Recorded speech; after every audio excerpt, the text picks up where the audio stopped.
आप तो दयालु हैं, आप तो करुणा के सागर हैं। आखिर मेरे पति ने ऐसा कौन सा पाप किया है कि जिसके कारण इन्हीं और इनके सभी सैनिकों को ये रोग सड़ा सड़ा कर मार रहा है। ये दिगंबर मुनि, आप कोई मार्गदर्शन क्यों नहीं देते? हे सती, मेरी बात ध्यान से सुनना। तुम्हारे पति जिस समय चंपापुर नगरी में राजकुमार थे, एक दिन ये 700 सैनिकों के साथ जंगली जानवरों के शिकार के लिए निकले।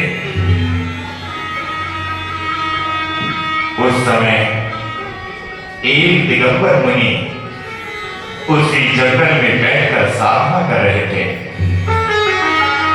तुम्हारे पति इस श्रीपाल ने उन दिगंबर मुनि की नग्नता का हास्य बनाया, उनकी नग्नता का उपहास किया, और तो और तुम्हारे इस पति ने उन 700 सैनिकों के सामने उस दिगंबर मुनि के ऊपर बार बार थूका। और इस दृश्य को देखकर वह सभी 700 सैनिक हंस रहे थे। एक दिगंबर मुनि के वेश का मजाक बनाना, उसका उपहास करना, संसार में इस पाप से बड़ा पाप नहीं है। उसी पाप का उदय है कि आज तुम्हारा पति इस दशा में है कि इसकी प्रजा और जो भी इसे देखता है वो इसे धिक्कारता है, इस पर थूकता है। हे महामुनि, आप तो करुणा के सागर हैं, क्षमा कर दीजिए इन्हें, क्षमा कर दीजिए सबको, क्षमा कर दीजिए प्रभु, क्षमा कर दीजिए, हम सबको क्षमा कर दीजिए महामुनि, हम सबको क्षमा कर दीजिए। सुनो, दिगंबर मुनि, या कोई भी यज्ञ में ऐसा नहीं होता कि जिस पाप का प्रायश्चित नहीं हो सकता। मैं तुम्हारी भक्ति और श्रीपाल के भाव से प्रसन्न हूं, इसलिए मैं जो कहता हूं वह ध्यान से सुनो। तुम एक सिद्ध चक्र महामंडल विधान की रचना करो। एक सुंदर मांडला बनाकर मंत्रों के उच्चारण सहित प्रथम दिन, फिर द्वितीय दिन, इसी तरह दिनों की संख्या बढ़ती रहे।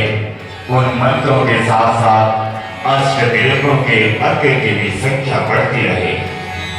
उस महामंडल विधान में तुम्हें गंधोदक नामक यह अमूल्य रत्न मिलेगा।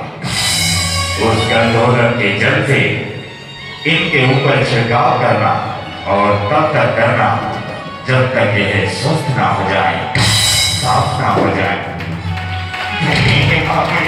आप थके हैं गुरुवर, आप थके हैं।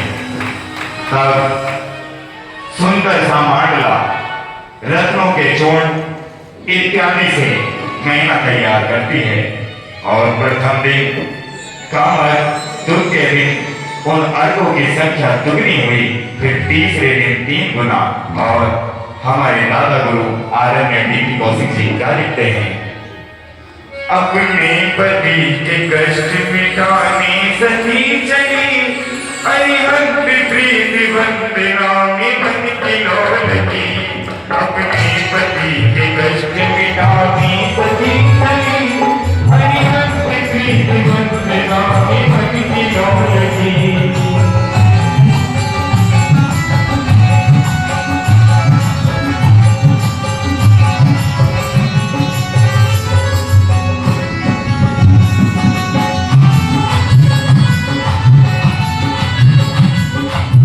मैं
श्री सिद्ध चक्र का पाठ करो दिन 8 ठाठ से रानी, फल पायो में नारानी।